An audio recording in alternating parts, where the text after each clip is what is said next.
नमस्कार, स्वागत है आपका। मैं हूं आपके साथ सुमित शर्मा। दिग्विजय सिंह के सर्जिकल स्ट्राइक के सबूत मांगने वाले बयान पर सियासी बवाल मच गया है। जहां बीजेपी ने दिग्विजय सिंह पर तीखा हमला बोला है, तो वहीं कांग्रेस दिग्विजय सिंह के बयान के बाद बैकफुट पर आ गई है। सर्जिकल स्ट्राइक की बात करते हैं कि हमने इतने लोग मार गिराए, लेकिन प्रमाण कुछ नहीं।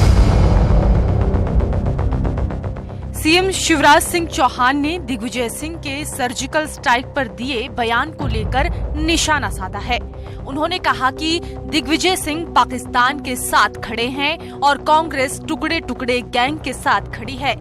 सेना का मनोबल गिराने का काम दिग्विजय सिंह ने किया है।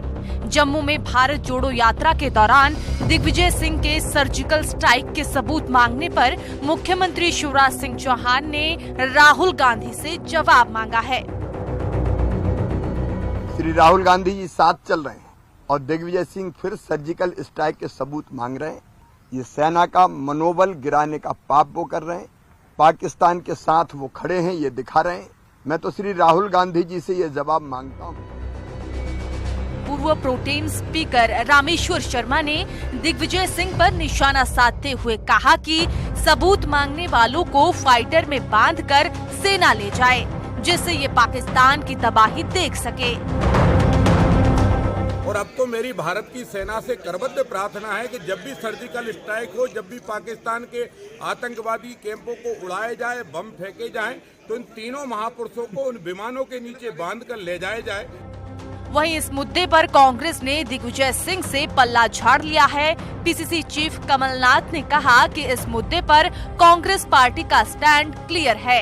जयराम रमेश ने पहले ही पार्टी के स्टैंड के बारे में बता दिया है। वो हमारे पार्टी का इसमें आ गया, क्लैरिफिकेशन आ गया कि ये उनकी व्यक्तिगत राय है, वो अपने रमेश ने दी है। जम्मू में भारत जोड़ो यात्रा के दौरान पूर्व सीएम दिग्विजय सिंह ने एक बार फिर सर्जिकल स्ट्राइक का सबूत मांगकर बीजेपी को कांग्रेस को घेरने का एक और मौका दे दिया है।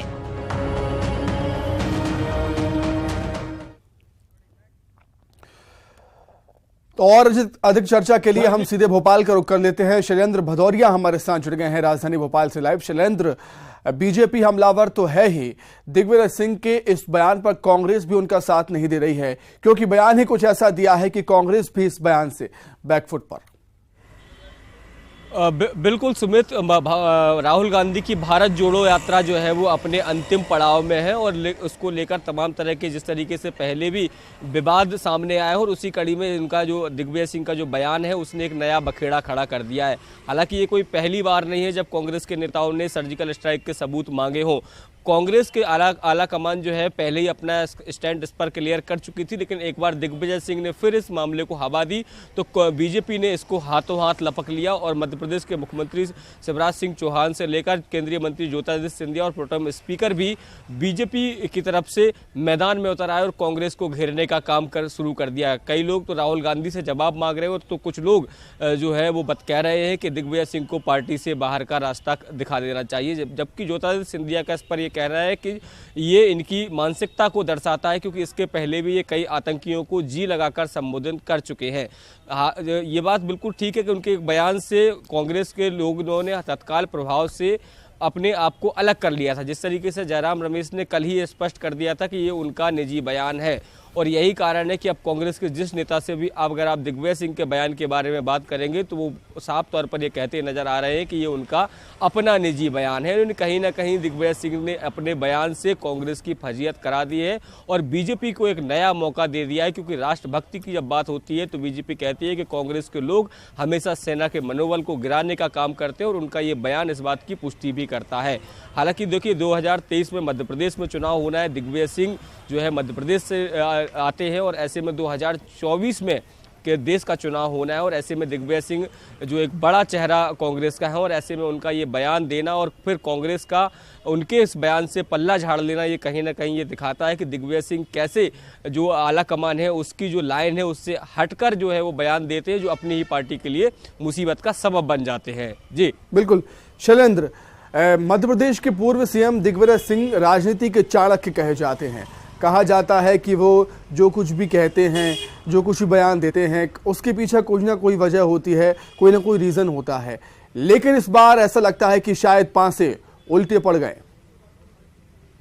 देखिए बिल्कुल, देखिए आप जम्मू कश्मीर में होकर गुजर रहे हैं, जहां सेना का जो जवान है वो वहां पर देश की रक्षा के लिए तैनात होते हैं, और यदि कोई देश की रक्षा के लिए कोई सर्जिकल स्ट्राइक होता है, देश का मान बढ़ाने वाला कोई काम होता है, और उसको लेकर अगर कोई व्यक्ति सबूत मांगता है तो उसके ऊपर सवाल खड़े होना लाजमी है। और यही कारण है कि इस बात को कांग्रेस जो है वो समय रहते पहचान गई, और उन्होंने अपने बयान, जो दिग्विजय सिंह का बयान था, उससे किनारा कर लिया। ये बात आपने ठीक कही है कि दिग्विजय सिंह कई बार जो बयान देते हैं उसको बड़ा तोल मोल कर देते हैं, और वो कहते हैं कि आप इसको गलत साबित नहीं कर सकते, बल्कि कई तरह के वो सबूत भी अपने बयान के बाद सामने रखते हैं, और कांग्रेस भी उनके सुर में सुर मिलाती नजर आती है। लेकिन इस बार का जो बयान है वो कहीं ना कहीं सेना से जुड़ा हुआ मामला है और राष्ट्र भक्ति से जुड़ा हुआ मामला है, और ऐसे में आने वाले समय में मध्य प्रदेश में चुनाव है तो कांग्रेस इस तरह का कोई भी मौका बीजेपी को नहीं देना चाहती। बिल्कुल, सेना से जुड़ा मामला है, इसलिए काफी संवेदनशील मामला है। इस गंभीरता को कांग्रेस ने समझा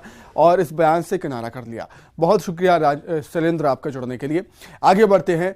प्रदेश भर के बिजली कर्मचारियों ने राज्यव्यापी आंदोलन छेड़ दिया है। प्रदेश भर के 70,000 से ज्यादा संविदा और आउटसोर्स कर्मचारी आज से हड़ताल पर। इस हड़ताल को नियमित कर्मचारी और अधिकारियों ने भी समर्थन दे दिया है। हड़ताल पर गए कर्मियों का कहना है कि उनकी मांगों पर 15 दिन पहले अधिकारियों ने सीएम से मुलाकात का आश्वासन दिया था, लेकिन अब तक कोई कदम नहीं उठाए गए। मांगे पूरी नहीं होने तक आंदोलन जारी रहेगा।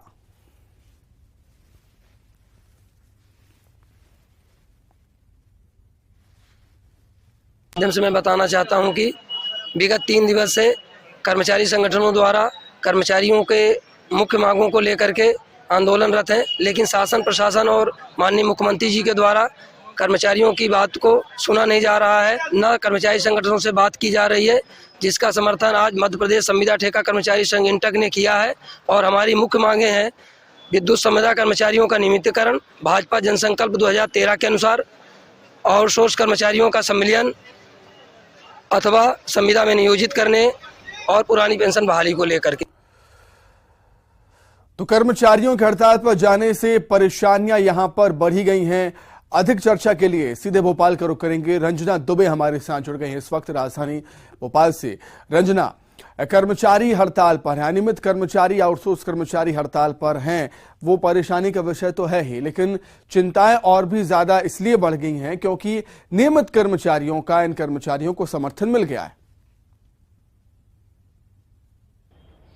जी सुमित, बिल्कुल 70,000 से ज्यादा जो बिजली कर्मचारी हैं वो हड़ताल पर हैं। पहले संविदा बिजली कर्मचारी और फिर आउटसोर्स कर्मचारियों के साथ अब नियमित कर्मचारियों ने भी हड़ताल को समर्थन दिया है, और ऐसे में प्रदेश भर में जो बिजली व्यवस्था है उस पर संकट जरूर खड़ा हो सकता है और बिजली सप्लाई आने वाले दिनों में ठप जरूर हो सकती है, क्योंकि आज नियमित कर्मचारियों ने अपनी ड्यूटी की है, लेकिन आज के बाद कल से जो ड्यूटी है वो नहीं की जाएगी। ऐसे में मध्य प्रदेश में ब्लैकआउट जैसी जो स्थितियां हैं वो जरूर बन सकती है, क्योंकि अगर कहीं बिजली सप्लाई को लेकर कोई परेशानी आती है या कोई फॉल्ट होता है तो उसमें किसी भी तरह से कोई जो सुधार काम है वो नहीं किया जाएगा, क्योंकि 70,000 जो बिजली कर्मचारी हैं उन्होंने काम का जो बहिष्कार है वो किया है, और ये भी कहा है कि हर बार सिर्फ और सिर्फ सरकार और ऊर्जा विभाग के अधिकारियों की तरफ से सिर्फ कोरे आश्वासन ही मिलते हैं। अब आश्वासनों से काम नहीं चलेगा, बल्कि जब तक उनकी मांगों को लेकर लिखित में आदेश जारी नहीं हो जाता है तब तक हड़ताल खत्म नहीं होगी, क्योंकि बीते 1.5 से 2 सालों से लगातार मांग की जा रही है 5 सूत्रीय मांगों को पूरा करने को लेकर,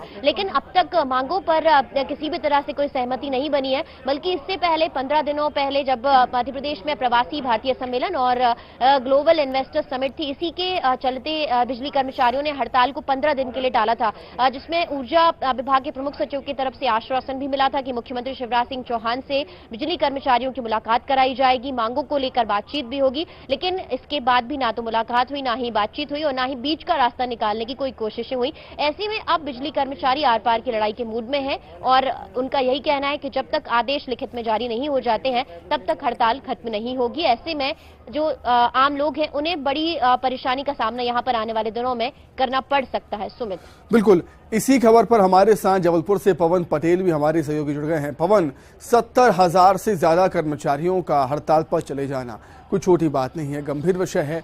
अगर बिजली से जुड़ी कोई समस्या प्रदेश के किसी बड़े शहर में या कहीं भी आती है तो परेशानियां निश्चित तौर पर बढ़ने वाली हैं। अब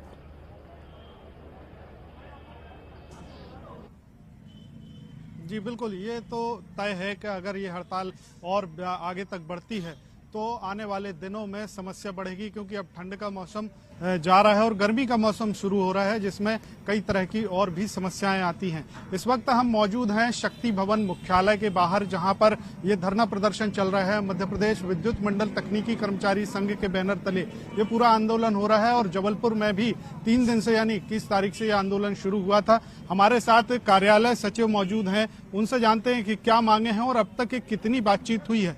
क्या मांगे हैं मुख्य आप लोगों की और कितनी बातचीत हुई है प्रशासन से आपकी? हमारी मुख्य रूप से 3 मांगे हैं।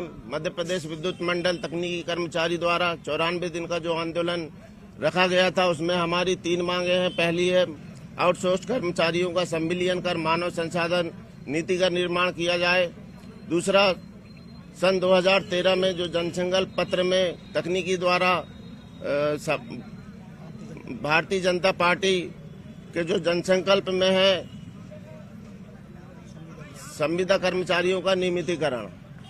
तीसरी मांग है 20 वर्ष से जो नियमित कर्मचारियों को फ्रेंच बेनिफिट नहीं मिला है वो दिया जाए। अभी तक कितनी बातचीत हुई है? अभी हमारा जो चरणबद्ध आंदोलन था, जिसमें 8वां चरण था 6 तारीख को जेल भरो आंदोलन, लेकिन हमें पीएस महोदय ने 5 तारीख को ही निमंत्रण दिया और वार्ता में उन्होंने कहा कि इंदौर में गूगल मीट होने के कारण हम आपका सहयोग चाहते हैं और हमें 15 दिन का समय चाहिए। हम आपकी बातें मुख्यमंत्री जी से करवाएंगे। अगर 15 दिन में हम आपकी बात मुख्यमंत्री जी से नहीं करवाते हैं तो 16वें दिन यानी कि 21 तारीख को हम आपके साथ खड़े होकर आपके हड़ताल में शामिल होंगे। अब क्या चाहते हैं आप, और आगे क्या रणनीति रहेगी आपकी? हमारी रणनीति है, जब तक हमारी मांगे पूरी नहीं होगी हम यहीं डटे रहेंगे। जब तक मांगे पूरी नहीं होंगी तब तक इसी तरह धरना आंदोलन जारी रहेगा। यानी कर्मचारियों ने अब मन बना लिया है कि उनकी जो 3 सूत्रीय लंबित मांगे हैं उनको पूरा किया जाए। अनुकंपा नियुक्ति भी है, नियमितीकरण की मांग है, ये तमाम मांगे हैं जिसके लिए ये सभी कर्मचारी आंदोलन कर रहे हैं, जिसमें अब रेगुलर कर्मचारियों ने भी इनका समर्थन किया है। तो निश्चित ही आने वाले समय में न सिर्फ सरकार और एमपीबी के लिए बल्कि आम जनता के लिए भी परेशानियों का समय शुरू हो सकता है। बिल्कुल रंजना, मैं आपके पास आना चाहूंगा। सरकार की कोशिश होनी चाहिए कि कर्मचारियों से बातचीत करें, इस समस्या का हल निकाला जाए, और यही वजह है कि ऊर्जा मंत्री प्रद्युम्न सिंह तोमर का यह कहना है कि बातचीत के दरवाजे खुले हैं, कभी भी कर्मचारी आ सकते हैं और बातचीत कर सकते हैं। जी सुमित, बिल्कुल जब हड़ताल को लेकर ऊर्जा मंत्री प्रद्युम्न सिंह से बात की गई तो उन्होंने यही कहा कि दरवाजे खुले हैं, आमंत्रण है, आप सभी आए, बातचीत करें और किसी भी समस्या का जो समाधान है वो बैठकर किया जा सकता है। लेकिन इसी को लेकर जो बिजली कर्मचारियों से सवाल किया गया तो उन्होंने कहा कि बातचीत तो कई सालों से कर रहे हैं, 1.5 सालों से बातचीत कर रहे हैं, समस्या को सुलझाने का जो समाधान है वो निकालने की कोशिश भी मंत्री के साथ बातचीत के जरिए किया गया, लेकिन सारे जो प्रयास हैं, सारी जो बातचीत है वो असफल नहीं रही है, विफल ही हुई है। ऐसे में अब तक जो आश्वासन है वो ही विभागीय मंत्री की तरफ से दिए जा चुके हैं, कई बार दिए जा चुके हैं। ऐसे में अब आश्वासनों से काम नहीं चलेगा, बातचीत के जरिए समाधान नहीं निकलेगा, बल्कि जब तक मांगों को लेकर लिखित में आदेश नहीं किया जाएगा कि आपकी मांगे इतने समय में पूरी कर दी जाएंगी, तब तक बिजली कर्मचारी हड़ताल खत्म करने के लिए अभी तैयार नहीं दिख रहे हैं सुमित, क्योंकि उनका यही कहना है कि बार बार आश्वासन मिलते हैं ऊर्जा विभाग के तमाम अधिकारियों की तरफ से, विभागीय मंत्री की तरफ से, लेकिन मांगों को पूरा करने के लिए कोई जो ठोस कदम है वो नहीं उठाए जाते हैं। ऐसे में अगर अब की बार भी सिर्फ एक कोरा आश्वासन ही निकला तो ये जो हड़ताल है वो लंबे समय तक खिंच सकती है। ऐसे में अब सरकार को जनता को परेशानियां ना हो, इस लिहाज से जरूर बीच का रास्ता निकालने की कोशिश करनी चाहिए ताकि मध्य प्रदेश में ब्लैकआउट जैसी स्थितियां ना बने और दूसरी जनता को परेशानियां ना हो, क्योंकि अगर कहीं कोई बिजली सप्लाई जैसी समस्या आती है तो जाहिर सी बात है कि जनता के सामने परेशानियां जरूर खड़ी होंगी। और ये सिर्फ मध्य प्रदेश अकेले का हाल, राजधानी अकेले भोपाल का हाल नहीं है सुमित, पूरे प्रदेश भर के 52 जिलों में प्रदेश भर के जो बिजली कर्मचारी हैं वो हड़ताल पर है। ऐसे में सरकार को और ऊर्जा विभाग को इस हड़ताल को लेकर गंभीर जरूर होना चाहिए और मांगों को लेकर जरूर बातचीत का रास्ता निकालना चाहिए। बिल्कुल, केवल एक शहर की बात नहीं है, ये पूरे प्रदेश की बात है, कई शहरों की बात है। पवन के पास कर्मचारी मौजूद हैं, उनसे हम जान लेते हैं। पवन, ऊर्जा मंत्री कह रहे हैं, प्रद्युम्न सिंह तोमर ये कह रहे हैं कि बातचीत के लिए दरवाजे हमेशा खुले हैं, सरकार से कर्मचारी कभी भी आए, बातचीत करें, बातचीत से समस्या का हल निकलेगा। अभी जो कर्मचारी आपके पास मौजूद हैं उनसे आप पूछिए, जानिए कि क्या वो फिर से सरकार से बातचीत करने के लिए जाएंगे या इंतजार करेंगे कि सरकार की तरफ से कोई आए बातचीत करने के लिए। पवन।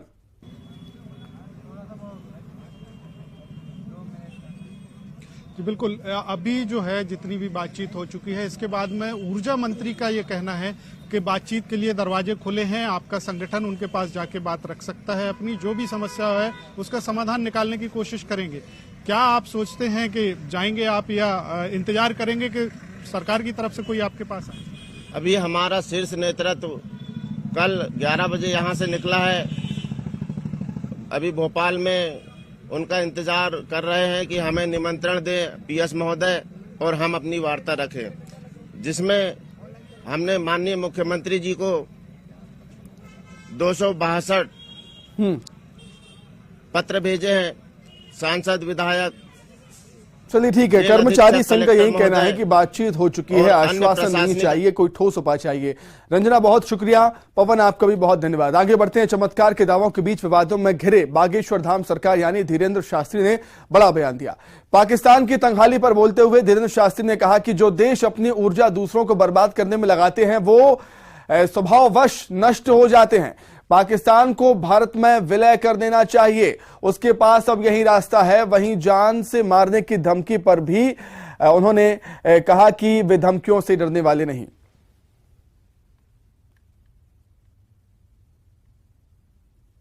अपनी ऊर्जा दूसरों को नष्ट करने में लगाता है वो स्वभाववश नष्ट हो जाता है। और पाकिस्तान को बहुत जल्दी भारत में विलय हो जाना चाहिए, यही रास्ता उसके पास है। इस भारत में जब जब भी सनातन की बात आई है तो लोगों ने बोला है इससे डरना नहीं है और हमें अपने इष्ट बागेश्वर हनुमान जी पर भरोसा है। साधु संत के तुम रखवारे, असुर निकंदन राम दुलारे। हम हनुमान चालीसा के उपासक, अपने इष्ट हनुमान जी के उपासक है। हमें अपने इष्ट पर हनुमान चालीसा पूर्ण दृढ़ता से भरोसा है। हम एक आध्यात्मिक गुरु हैं, तो हमारा उद्देश्य यह है कि अगर हम सब सनातनी साथ हो तो भारत हिंदू राष्ट्र हो। इसमें बुराई क्या है? इतने इस्लामिक देश हैं, क्रिश्चियनी देश हैं, तो क्या एक हिंदुओं के लिए एक हिंदू राष्ट्र?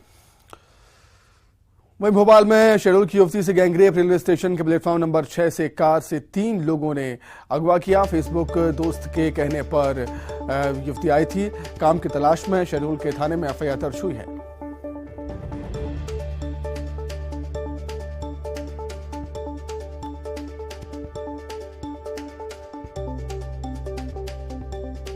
नहीं, जो पीड़िता है वो शहडोल जिले की बनसुखिया के पास जो व्यवहारी थाना है वहां की रहने वाली है और 10 जनवरी को वो वहां से जबलपुर से भोपाल निकली हुई थी। उसका जो सोशल मीडिया का एक फ्रेंड था मिस्टर कृष्णा, उसके साथ यहाँ पर काम करने के लिए आने की बात पर वहां से रवाना हुई थी।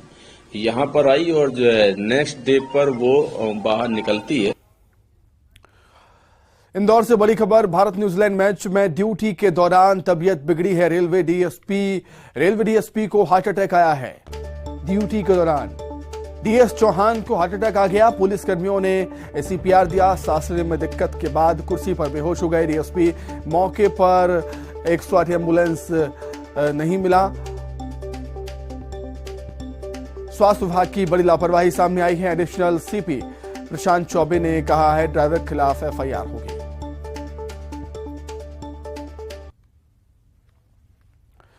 इसी के साथ ही इस बुलेटिन में इतना ही।